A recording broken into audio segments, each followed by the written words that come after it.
Ito ay Swift Black 3x3x3 na cube. Yung packaging niya ay naka tear strip. Ibig sabihin pupunitin lang to, mabubuksan na siya, easy opening. Pero kung collector kayo ng mga Rubik's Cube, mga twisty puzzles, o kung kayo yung tipong nagpapahalaga sa mga packaging bukod doon sa twisty puzzle niya o yung Rubik's Cube niya, kagaya ko, ako ginawa ko, binuksan ko dito sa ilalim. Yan. Yan ko siya binuksan.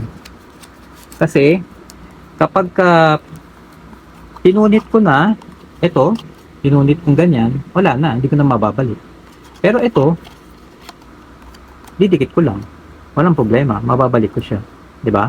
So, mape-preserve ko yung original packaging niya. 'Di ba? Ganyan siya. Tapos, yung finishing niya, waterproof siya. So, kung mapatakan naman ng tubig o maulanan, so punas lang, walang problema. Pero kung nabasa ng todo-todo, kasi yung loob naman niya hindi naman waterproof, so wala pa rin problema kasi naka-plastic naman siya, 'di ba? So hindi siya madudumihan at saka hindi mababasa yung loob kasi naka-plastic na po siya. So buksan natin, tingnan natin yung loob. So balik natin 'to.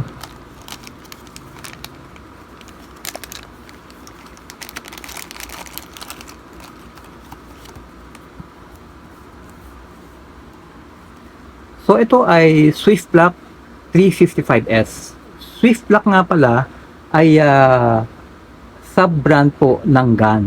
Ibig sabihin, yung Cube Technology ng GAN ay dinala dito, ginamit po dito sa abot kayang halaga. Tapos 355S, 3 kasi 3x3x3. 1, 2, 3. 1, 2, 3. Diba? Tapos sa 1, 2, 3. Okay? 3x3x3. 55 kasi yung sukat niya 55 millimeters. Yan.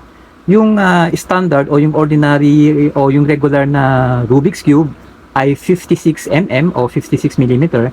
Ito po ay 55 millimeter. So mas maliit po siya ng 1 millimeter. Ibig sabihin, ito ay hindi lang maganda na isolve para sa dalawang kamay. Okay?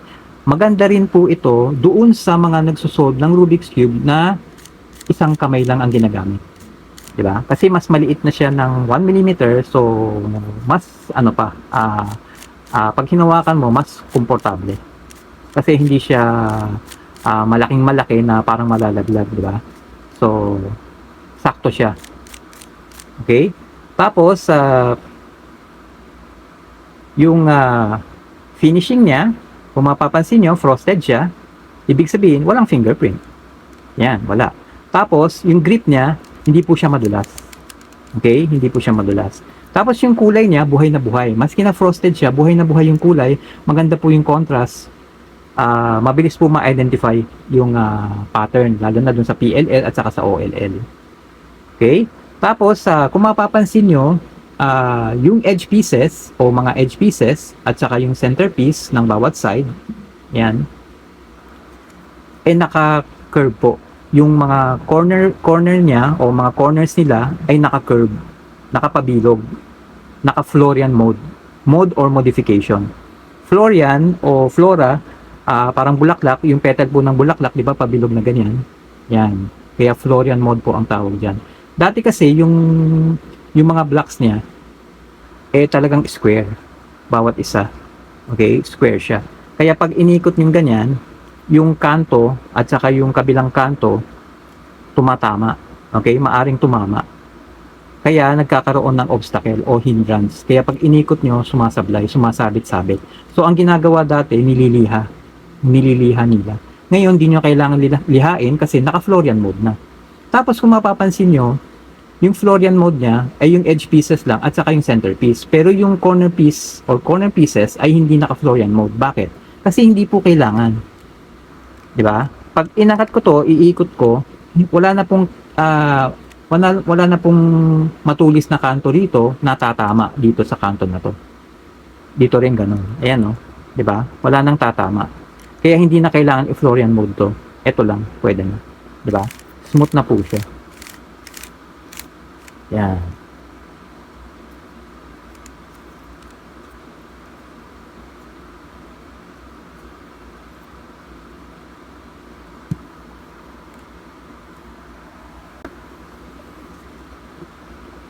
Tapos meron nga pala siyang mga magnets. Okay, ang magnet niya ay 48 po lahat ang magnets niya. Okay, ang bawat magnet ay nakalagay sa capsule. Okay, clear, transparent na capsule. Yan po. Okay. So, ang lakas ng magnet niya ay nasa mid-range, nasa gitna. Kaya tamang-tama lang, saktong-sakto. Mararamdaman niyo nga yung magnet niya pag ginanyan yung nalalak. Ayan. Diba? So, mamaya papaliwanag ko pa ng karagdagan yung tungkol sa magnet. Okay? So, 48 po lahat ng magnets kasi ang bawat corner piece ay may tatlong magnets. So, 8 po yung corner pieces niya. So, 8 times 3 is 24. Tapos, yung edge pieces niya, bawat edge piece ay may dalawang magnets. So, ang edge pieces niya ay 12. So, times 2 is 24 din. So, 24 plus 24 ay 48. Kaya, ang magnets niya po lahat ay 48 pieces. Okay? So, mamaya, ipapakita ko sa inyo yung pag-attract at saka pag-repel ng magnet. Okay? So, kakalasin po natin siya maya-maya. So, eto na, bubuksan natin siya. Bubuksan natin para matanggal natin tong mga edge pieces. Okay, para mapakita ko sa inyo. So, tignan natin dito. Ayan. So, gamit ang kuko natin. Kailangan may kuko kayo kahit maiksi. Ayan, para maangat nyo siya. Ito yung cap niya. Okay, natanggal na natin. Tapos, ito yung tensioning system niya. Okay, ang tensioning system niya ay dual, dalawa po. Okay, mamaya ipapakita ko sa inyo. So, okay, paliliwanag ko muna to sa inyo. Kung mapapansin nyo, itong cap niya, okay, itong takip, meron pong slit dito. Ayan, may slit. Dito sa kabila, may slit din. Diba? Ayan. Ayan, diba? May slit, dito sa kabila, meron din. Tapos dito, meron din, mas maluwag, mas malaki. Dito sa kabila niya, ganun din. Okay? Yung slit niya, para dito po yan. Yan. Kung mapapansin nyo, okay, meron dito, meron ditong part. Okay? Dito rin, meron. Yan, nakita niyo yan. Yan. Tapos dito, may part din.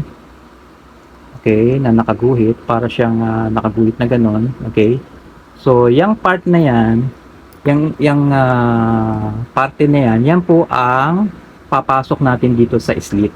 Okay, ang tawag po dyan slit lock, nakalock po. Kasi pag hindi po natin ipinasok yung mga segment na yan, okay, yung mga bahagi na guhit na yan, hindi natin ipinasok dito, ang mangyayari, ayan hindi ko pinasok iikot po ito. Diba? So, ang purpose po ng slit na yan, para mailak po, para hindi po umikot. Okay? Slit lock po yan. Slit lock. Tapos, kung mapapansin nyo, itong slit na to, mas makipot, ito, mas malapad, yung katapat niya, ganun din. Ito, makipot, ito makipot din. Yung makipot po, para po dito yan. Dito. Okay? May dalawang gear dito, o yung bilog. Okay? Yung guhit nandito sa gitna, para dyan po yan. Yung maliit na slit. Yung mas malaking slit, ito.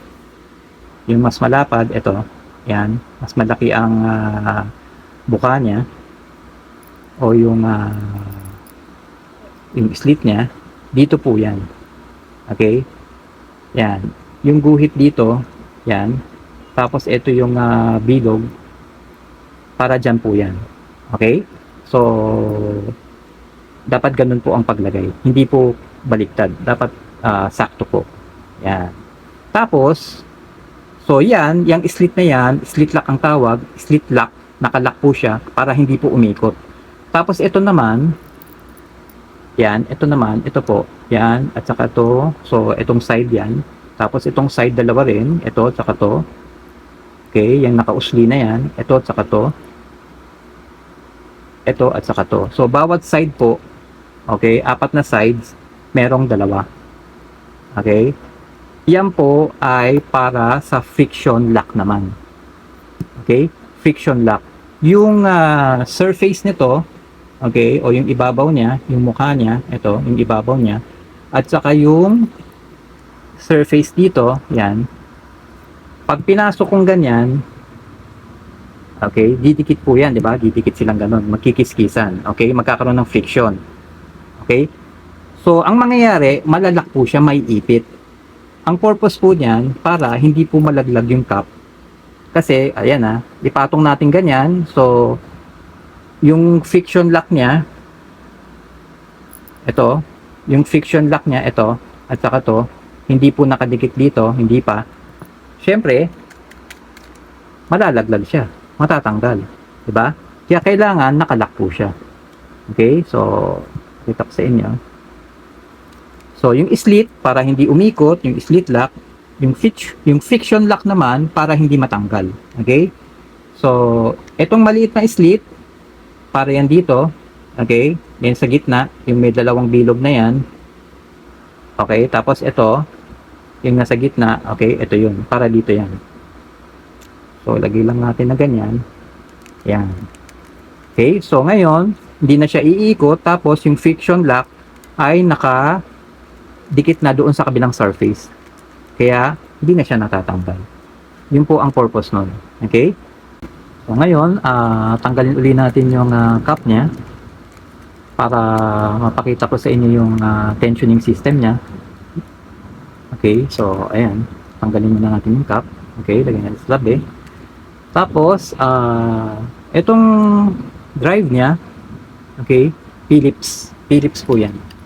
Yung drive niya. Ito. Okay? Kaya ang screwdriver na gagamitin ay Phillips din dapat. Okay? O Phillips o cross-slotted o cross-slot. Kasi cross siya. Diba? Kaya dapat yung screwdriver ganun din. Phillips o cross-slot. Ayan o, cross-slot. Kailangan sakto po yung laki. Hindi po pwedeng malaki to. Pag pinilit nyo, pwede siyang ma-deform. Ito. Kung maliit naman to, swak nga siya, pero pag inikot nyo, aalog-alog, maluwag, pwede rin ma-deform to. Kaya dapat eksakto. Yan, sakto dapat. Okay? So ngayon, kakalasin natin yan. Okay, paatras. Counterclockwise ang ikot. Kakalasin natin para makita natin yung tensioning system niya. Maipaliwanag ko ng maayos. Okay.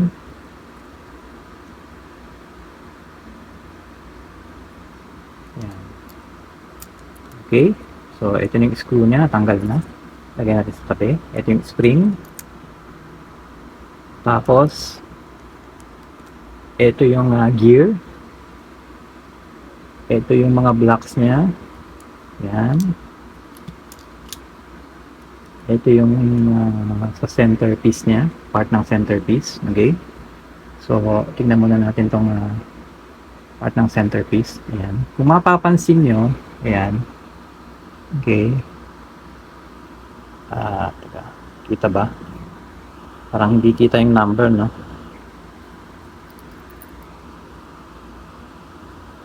Ayan, teka.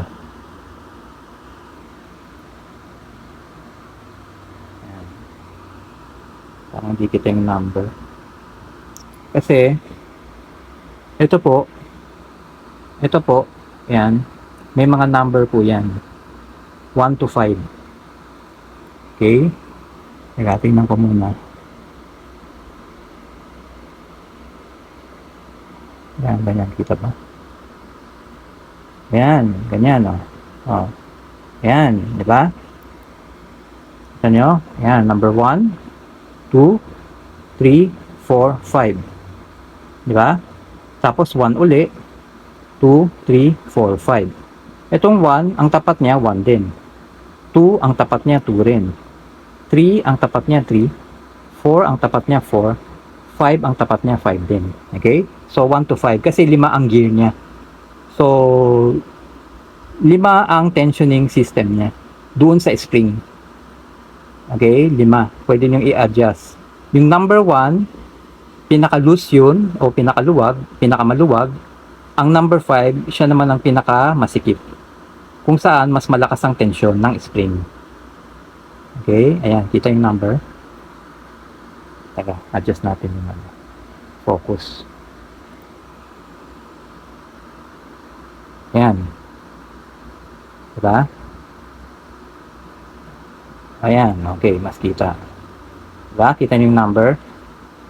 Yan po yung numerical system doon sa elasticity niya. Okay? Hindi na kayo manghuhula. Okay? Kung dapat lahat kasi ng sides, pare-pareho ang tension niya. Para pag pinihit nyo, maganda. So, kung gusto niyo 1, dapat lahat ng side ay 1. Diba? Ito yun. Okay? So, kung 1, dapat lahat 1, lahat ng side 1. Kung 2, dapat lahat ng side ay 2. So, hindi na kayo manghuhula. Precise na po siya. Okay? Eksakto na po. Yan. Tapos, kung mapapansin nyo, yung loob niya, may mga gear. Yan. May ipin. Yan.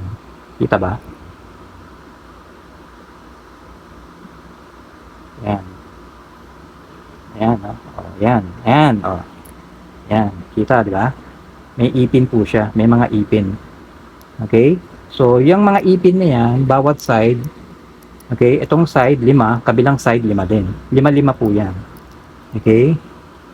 So, yan po yung level ng tensioning system niya. Yan. Okay? So, ito naman, okay, yan, mas malinaw. Ito naman, ito yung ipipihit nyo. Dito kayo pipihit. Kasi hindi nyo na po kailangan ng tuning tool para pihitin yung tensioning system niya. Okay? Ito na po, kamay lang pwede na. At dito kayo pipihitin yan. Kung mapapansin nyo, yung ilalim niya, may ipin din. Yan, di ba? So, may ipin din siya. Mga ipin, mga gear o ipin. Ito siya, ayan, may gear siya. Diba? Isa. Teka. 1, 2, 3, 4, 5. Okay? Tapos, 1, 2, 3, 4, 5. Okay? So, 5 po ang gear niya. Pataas ng pataas po yan, no? Yan, di ba? So, ibig sabihin, yung tensioning ng spring, nababago. Okay? Nako-compress. O kaya, na-expand. Depende sa pihit nyo, dun sa numero. Okay? So, yan po yun. Tapos, ang pagpihit, pakanan. Pakanan ng pagpihit. Tingnan nyo. Diba? Pag pakanan ng pagpihit nyo, ito, yan. Diba? Walang sasalubong. Kasi pag pakaliwa o counterclockwise, pag ganyan, paatras, sasalubong sa inyo. Kakawit dito. Yan, kakawit yan. Hindi nyo maikot. Diba? Kakawit siya. Kaya dapat pakanan. Yan. Yan, gaganyan lang siya. Okay? Pag pakanan, yan. Yan, sa side lang na ganyan. Yan, diba? Pag pakaliwa, hindi pwede. Kakawit na. Diba? Kaya pakanan ang adjustment niyan. Okay? So, yan po yung gear niya. Okay. Tapos, ito yung spring. Yan po yung spring niya. Yan. Okay? So, itong spring, ito po yung tension. Okay? Pwede siyang makompress, pwede siyang ma-expand. Pag kinompress nyo ganyan, okay?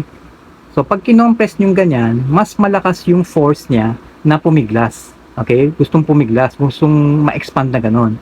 So, lalo yung kinokompress na ganyan, mas malakas yung force niya na mag-expand. So, pag mas malakas yung force na mag-expand, ibig sabihin, mas masikip po siya. Diba? So, pag kinompress nyo ganyan, sisikip. Tapos, lalakas yung force niya ma-expand, so, sisikip siya. Diba? Sisikip siya. Pero kung relax lang siya, nakaganyan, relax lang, so, wala siyang force. Wala siyang masyadong force. So, pag ganyan, diniin nyo, palakas ang force niya. So, palakas ang force na gustong pumiglas. So, sisikip siya. Pero pagka in-expand nyo, ayan, dahan-dahan, so, yung tension niya, mababawasan. Luluwag siya ngayon. Ayan. So, luluwag siya. Ayan, wala nang tension. So, wala nang force na gustong pumiglas. So, mas maluwag siya. Wala na siyang tension. Mas mahina na yung tension niya. Okay? So, ito yung tensioning system niya. Ito yung tension. Tapos, Pasok natin yung screw. Okay. Yan. Kita ba? Okay, so pasok ko lang muna para mapakita ko naman sa inyo yung tinatawag na distance travel. Okay, so ibalik ko lang tong gear niya, yung kulay blue, yun sa loob. Tapos ipapasok ko tong screw, nandun yung spring. Okay, so pasok natin. Yan. Okay, so kung mapapansin nyo, pagka ito halimbawa, itong screw ay naka-screw na dito, naka-attach na dito sa core niya. Okay, yung sa gitna, kunwari naka-attach na siyang ganyan. Okay, so kunwari naka-attach na, ito na yun, core, kunwari ito.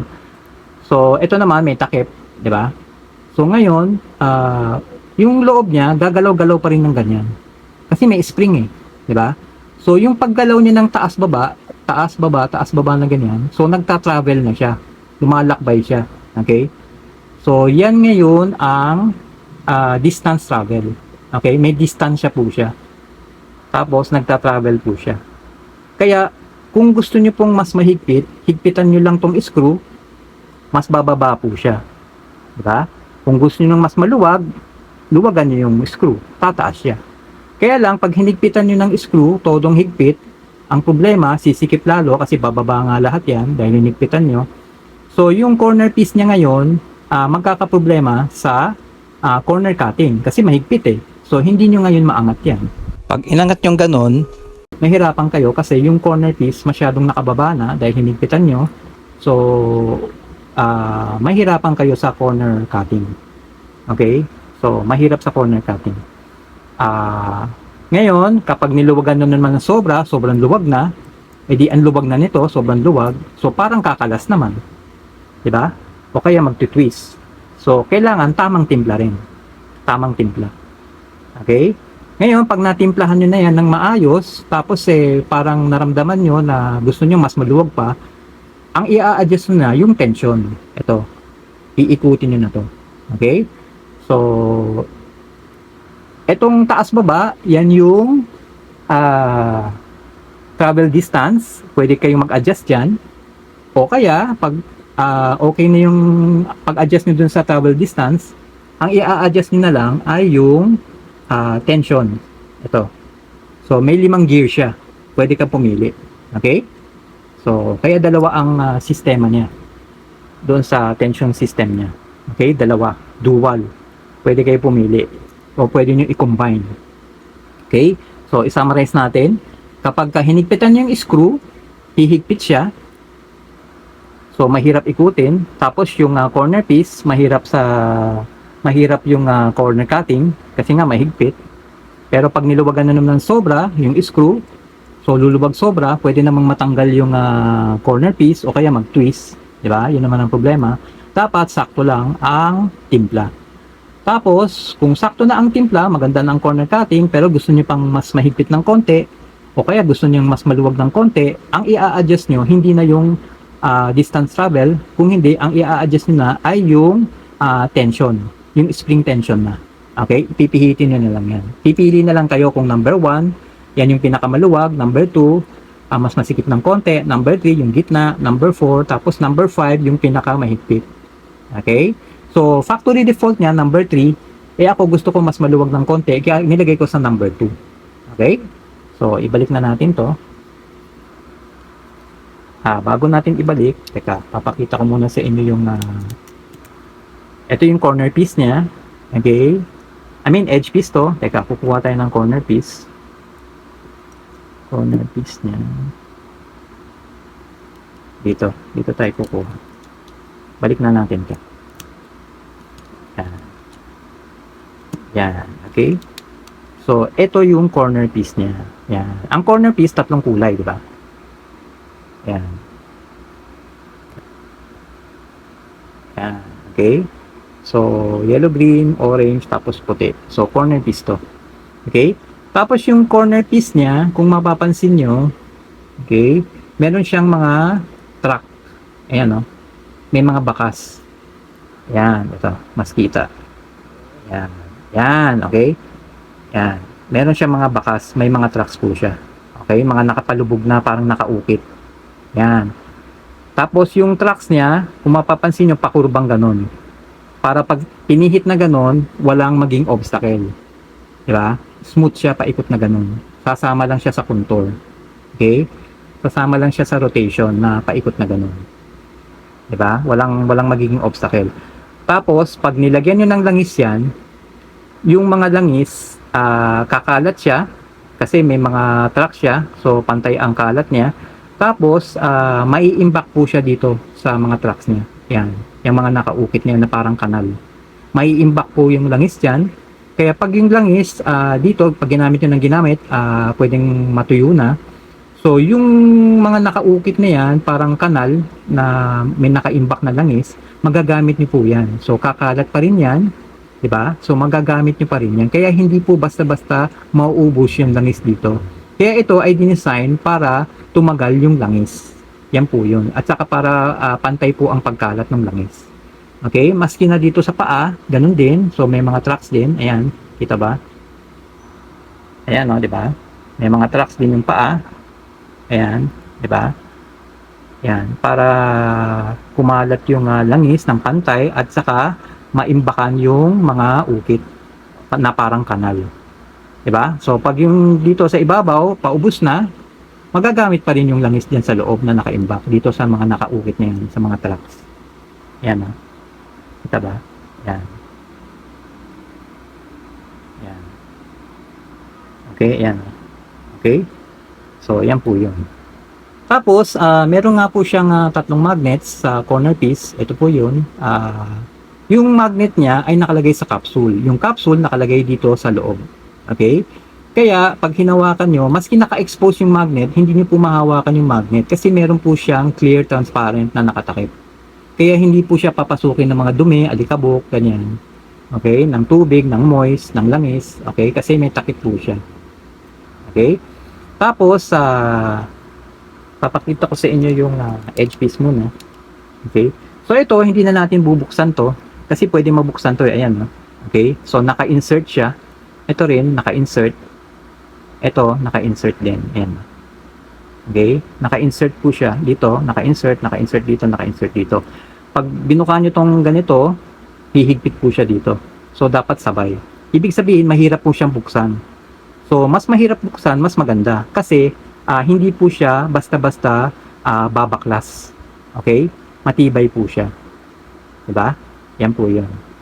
Okay? Tapos, kung mapapansin nyo, ito, diba? Plastic po siya.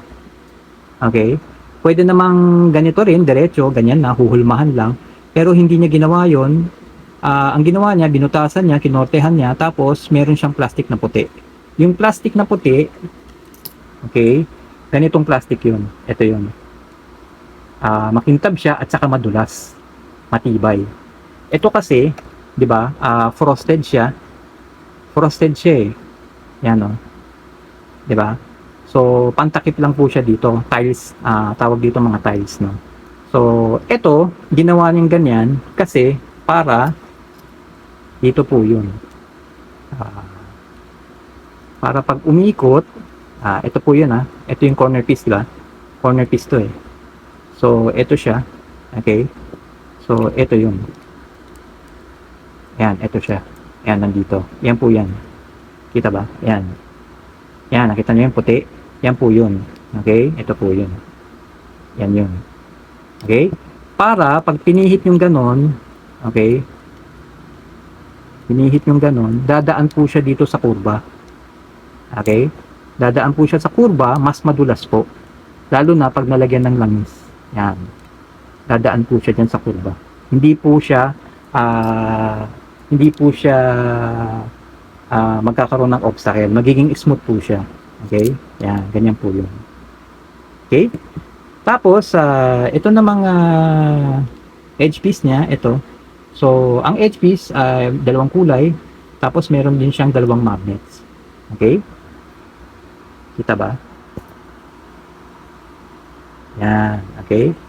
So, yan yung isang magnet. Sa kabila, meron din isa. Okay? So, magkabila ang magnet. Yan. Tapos, may tracks din po siya. Yan. May tracks din para pag naglagay ka ng langis, yung parang nakaukit na yan, parang kanal, may imbak po ang langis dyan. Para pag yung dito sa surface o sa ibabaw, patuyo na, magagamit nyo pa rin yung langis dito sa mga nakaimbak na yan. Kaya pang matagalan po ang langis niyan, para hindi po kayo patak ng patak. Okay? Tapos yung magnet niya dito, nakatakip din, may capsule din, kaya hindi papasukan ng dumi, hindi papasukan ng moist o ng langis, di ba? Ganyan po siya. Tapos, kung bakit dalawa lang ang magnet niya, kasi, papakita ko sa inyo. Yan. So, okay, ganyan natin. Yan.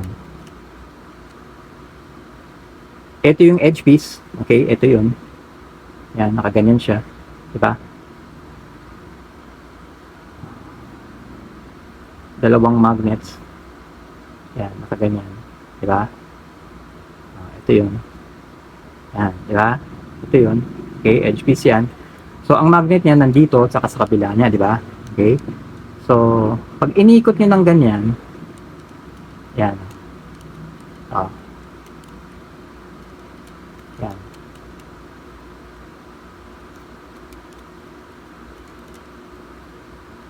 Tatama doon sa corner piece. Itong edge piece, tatama doon sa corner piece. So, hihinto siya. Kasi, na-attract niya. So, papakita ko sa inyo yung attraction at saka pag-repel. Okay? So, kukuha muna tayo ng isa pang corner piece. Ito yung isa pang corner piece. So, corner piece, corner piece. Okay? So, pakita ko sa inyo.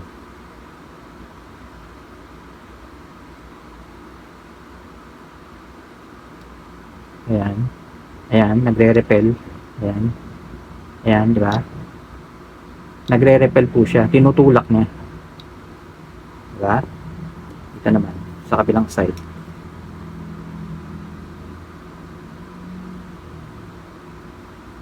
Ayan, no? Ay, wow. Oh, ayan, no? Tinutulak niya. Okay? Pagka edge piece sa edge piece naman, so kuha tayo ng isang edge piece.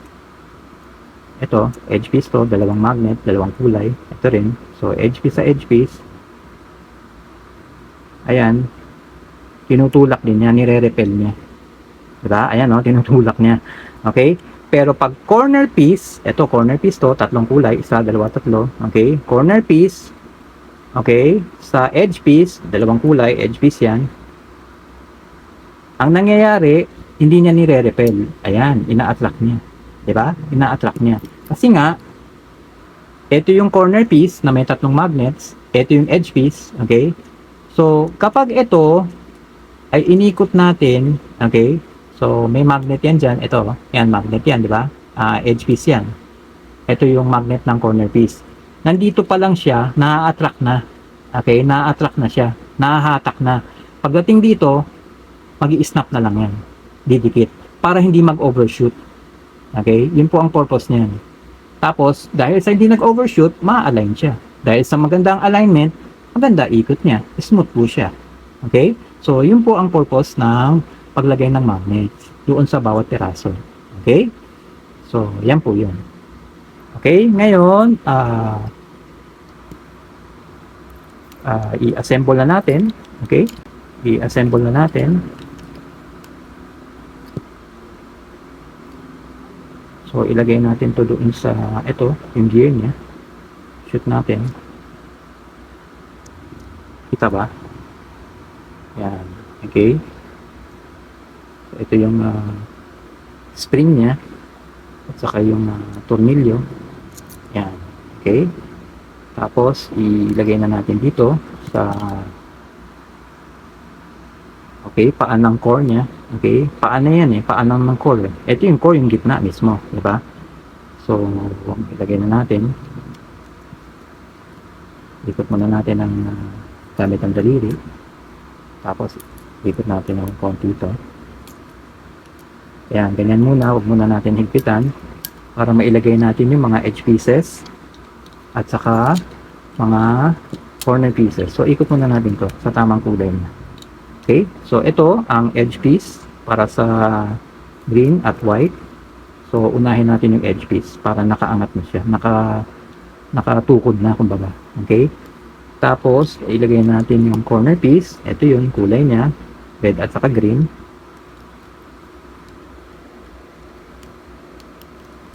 Yan. Okay. Next, kailangan may green. Ito. So, green, orange, white. Corner piece uli. Ito yun. So, kabit natin.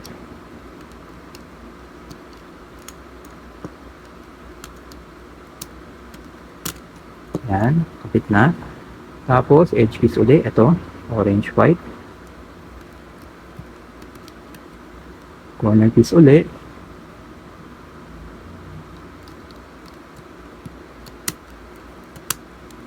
Tapos, edge piece uli.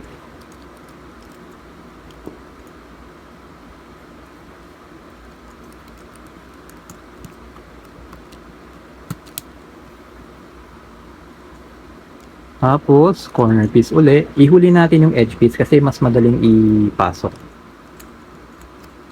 Okay.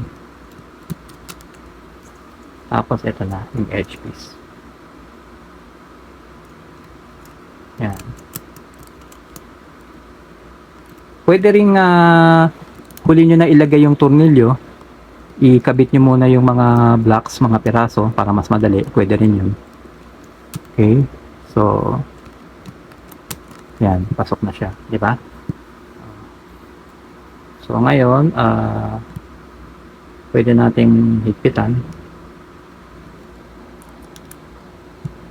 Yan, di ba? So pwede ring huli nyo na ilagay yung tornilyo para mas mabilis ikabit. Okay, pakita ko sa inyo. Kalasin natin uli para makita nyo. Yan, kalasin uli natin. Okay. Yan. Ito yung gitna. Okay. So, pwedeng ilagay muna ito. Yan, patong lang. 'Di ba? Yan. 'Di ba? Mas madali. Oh. Yan, 'di ba? Mas madali siya. Pagkatapos, saka nyo ilagay ito. Pasok nyo lang ng ganyan. Tapos ito rin. Shoot nyo lang, nandun yung spring. Okay. Tapos, saka nyo i-screw.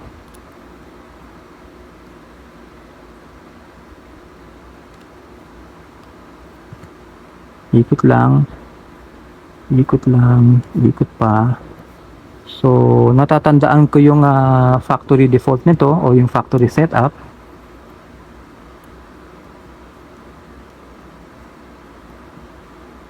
Halos pantay lang doon sa blue. So, ikot pa.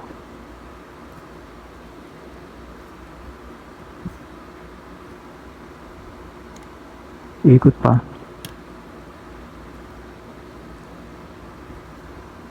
Yan. Okay, halos pantay. Pwede natin i-check yung kabila para gawin nating reference. Tingnan natin. So, mas mataas yung screw ng konti. Yan, no? Kita ba? Nag-a-adjust yung focus ng camera. So, mas mataas yung screw ng konti dun sa kulay blue. Okay? So, yun ang gagawin natin dito. So, ito kailangan unscrew natin ng konti. Ayan. Diba? Konti pa. Ayan. Okay, so mas mataas niya ng konti dun sa blue. Katulad nito. Okay? So, ibalik na natin. Pero yung slit, wag natin kalimutan na itong slit na to, itong makipot, para po siya dito. Okay? Dito.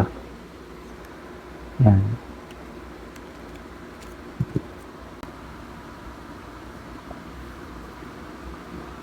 So, bago natin ikabit tong cup na puti dito, okay? So, bago natin siya ilagay, i-adjust muna natin yung tension niya. Okay, di ba? Meron siyang 5 gear. Ngayon, a-adjust natin yung gear niya, yung tension ng spring. Okay? Teka, tingnan natin yung number. Ayan, okay? Kita na. So, kung mapapansin nyo, ito yung triangle. Siya yung parang arrowhead, nakaturo siya dito. Number 4. Okay, nakaturo siya sa number 4. Ito yung number 1, number 2, number 3, tapos number 4. So, yung triangle nakaturo sa number 4. Ito yung number 5. By default, nasa number 3 siya. Pinaka maluwag yung number 1, pinaka mahigpit yung number 5. So, by default, out of the box, nasa number 3 siya. Ngayon, gusto kong mas maluwag, kaya ilalagay ko sa number 2. Okay? So, iikot natin. Itong arrow, o arrowhead, dapat mapunta sa number 2. Okay? O kaya dito, pwede rin. Kasi 1, 2, 3, 4, 5. 1, 2, 3, 4, 5. So, pwede ko rin ilagay dito. Dito hanggang dito. Mas malapit. Okay? So, ikot natin. Kamay lang, pwede na. 1, 2. Okay? Tingnan natin.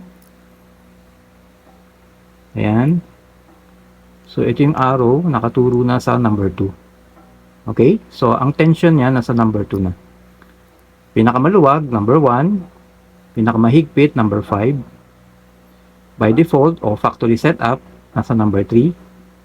Gusto ko mas maluwag, kaya nilagay ko sa number 2. Ito yung arrow, nakaturo na sa number 2. Okay? So, numerical system na siya, kaya hindi na kayo manghuhula.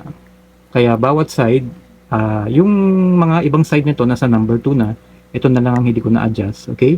So, pantay-pantay na po yan, nasa number 2 lahat. Okay? Hindi na tayo manghuhula, kasi numerical na po siya. Okay? So, ngayon, tatakip na natin. So, ito yung maliit na slit. Okay?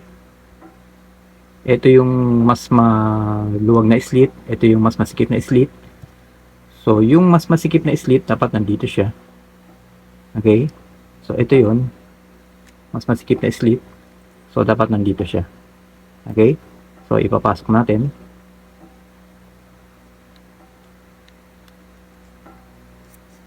Yan. Okay na. So, ngayon, susubukan natin yung corner cutting niya. Okay? So, ito yung axis. So, iikot natin. Ayan, walang problema. Kasi, walang nakaharang. Okay? Saka diretso yung axis niya. Ngayon, itong axis, ilalayo natin. Yan. Axis yan ng corner piece. So, ayan, hindi na siya naka-align. Napunta na dito. Tignan natin kung iikot. Ayan, okay siya. So, okay yung corner cutting niya. Ngayon, ilalayo pa natin ng kaunti. Okay? So, ito yung axis. Yung sa corner piece, nandito na. Mas malayo na. Okay? So, nakaharang to. Tingnan natin kung iikot. So, umikot pa rin. So, ilayo na natin. Itodo na natin. Gawin na natin 45 degrees dito. Okay? Ayan. Nandito na yung axis niya. Napakalayo na. So, ito yung axis. Wala rito. Napunta na dito. Okay? Tingnan natin kung iikot pa rin. So, umikot siya. Walang problema. Sa reverse naman, sa baliktad, okay? Ito yung axis. Pag binaliktad, walang problema. Kasi wala na mga nakaharang. Pero pag inusog natin, hindi na siya naka-align dito. Tingnan natin. Okay, so walang problema. Usog pa natin ng konti. Okay, usog pa natin ng konti. Walang problema. Usog pa natin ng konti. Okay, walang problema. Usog pa natin ng konti. I-45 degrees na natin. Tingnan natin kung kaya. Okay, so walang problema yung corner cutting niya. Ito yung tinatawag niyang omnidirectional corner cutting. Okay? Kahit nasa ang lugar to. Okay? So, walang problema. Gusto ko lang po idagdag na itong gear niya ay 180 degrees rotational symmetry. Ibig sabihin po, symmetrical po siya. Ibig sabihin kung ano po yung nasa kaliwa, ganun din po sa kanan. Kaya lang, ito, kailangan iikot nyo ng 180 degrees. So, bago nyo iikot, pakita ko muna sa inyo kung bakit symmetrical siya. So, kung mapapansin nyo, ito yung gear niya o yung ipin, di ba? Mas mataas siya, tapos pababa, ng pababa, ng pababa, ng pababa. Okay? So, dapat yung kabila, ganun din. Di ba? Pero sa kabila, pag tinignan nyo, mababa, pataas, ng pataas, ng pataas, ng pataas. So, baliktad siya. Okay? So, Kaya, kailangan iikot natin to ng 180 degrees. Yan. Okay? Tapos, tingnan ulit natin dito sa kaliwa. Ayan. So, yung kanan, kanina, napunta na ngayon sa kaliwa. So, pataas, mataas, pababa, ng pababa, ng pababa, ng pababa. Okay? So, pantay na siya. Symmetrical na siya. Kaya, tinawag itong 180 degrees na rotational symmetry. Okay? So, pantay po siya. Kaya lang, kailangan i-rotate nyo. Okay?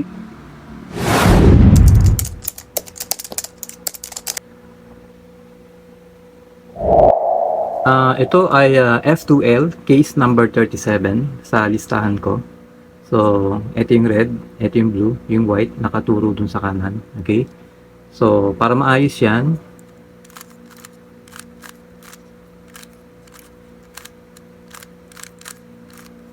ayan na. Ito ay, ito pa rin yung case number 37. Ito yung red, blue, yung white, nakaturo sa kanan. Kaya lang nasa ibang kulay siya. Okay? So, dapat ito, nandito siya. So, gagamitin natin yung Advanced F2L. So, bali ito ay magiging 37.1. Okay? Front to back. Okay? Front to back. Ililipat natin dito, pero diretso aayusin na natin. So, para magawa yon, ganito lang ang hawak. Pagkatapos,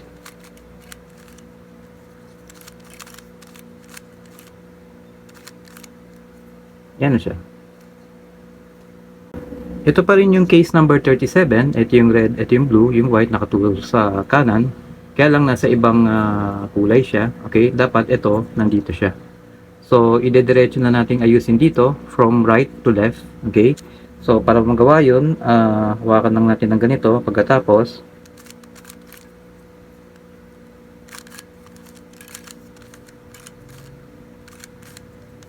yan na. Ito pa rin yung case number 37. Ito yung red niya, ito yung blue, yung white nandito. Kaya lang nasa ibang kulay uli. Kailangan ito nandito. Okay? So, dadalhin na natin siya dito. Diretso aayusin natin. So, pa-diagonal naman siya ngayon. Okay? So, Advanced F2L to, case number 37.3. So, ganito lang ang gawin natin. Ganitong hawak pagkatapos.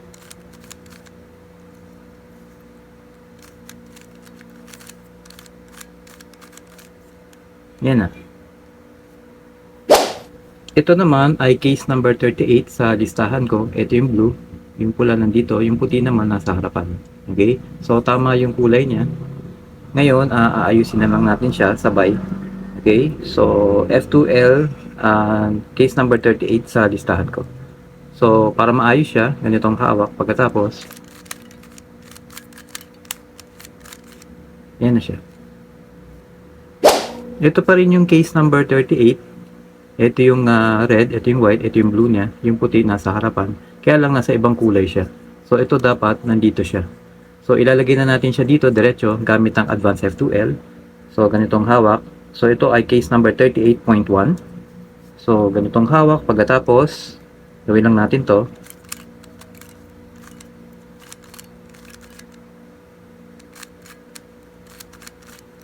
Yan na po siya.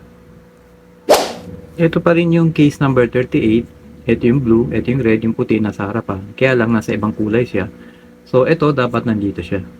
So, dediretso na natin ilipat dito, aayusin na natin gamit ang Advanced F2L. Case number 38.2 to. So, right to left. Okay, so ganitong hawak. Pagkatapos,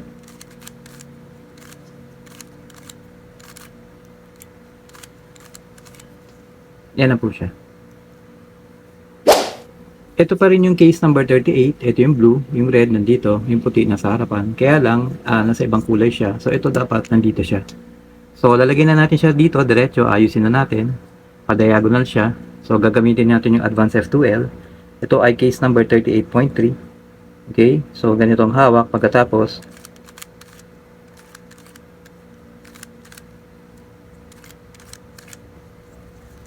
ito na siya.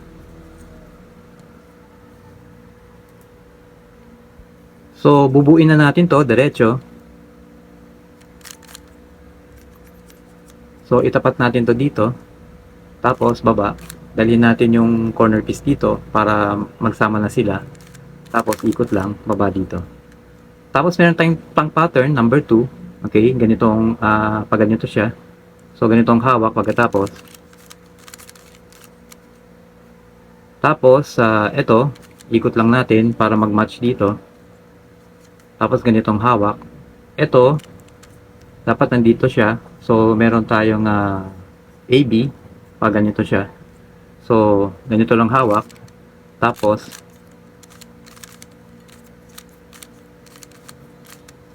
ayos na po siya.